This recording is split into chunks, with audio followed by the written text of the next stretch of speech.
Hello students, question number 2 from JEE Main 2021, 26 February, shift 2.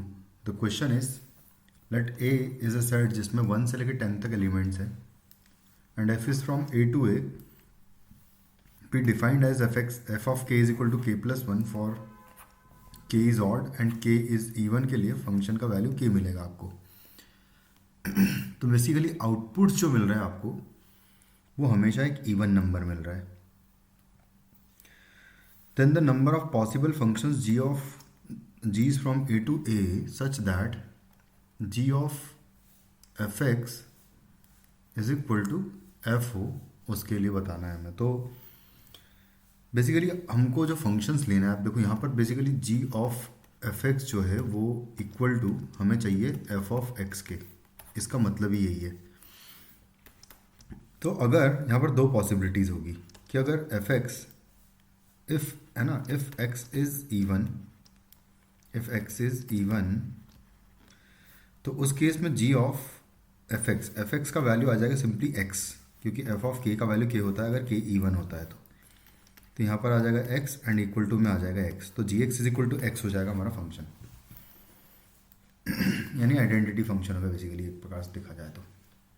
And if x is odd, तो x odd के case में यहाँ पर हमारे पास वैल्यू हो जाएगी g of x plus 1 is equal to x plus 1 हो जाएगा। तो अल्टीमेटली यहाँ पर वापस से function g of x is equal to x ही आ गया है, वापस से यही हो जाएगा। बस ये है कि यहाँ पर ऑड की जगह इवन इनपुट जाएगा, क्योंकि gx में x प्लस 1 जा रहा है। अगर x ऑड है तो ये वापस से इवन हो जाएगा और इवन के करस्पॉन्डिंग इवन आउटपुट मिल रहा है आपको।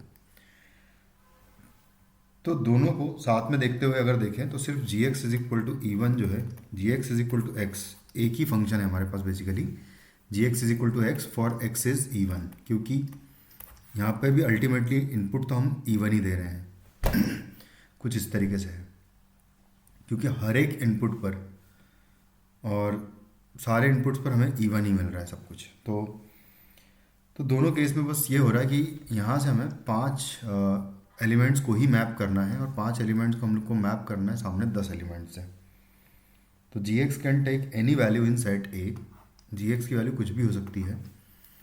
और तो उसके अकॉर्डिंग अगर देखा जाए तो यहाँ से आ जाएगा 10 टू द पावर 5 वेज में 5 एलिमेंट्स हैं इंटू 1 वेज में हम लोग ऑड एलिमेंट्स को सिलेक्ट करेंगे। तो फाइनली 10 टू द पावर 5 जो है हमारा आंसर हो जाएगा इस क्वेश्चन का। Thank you.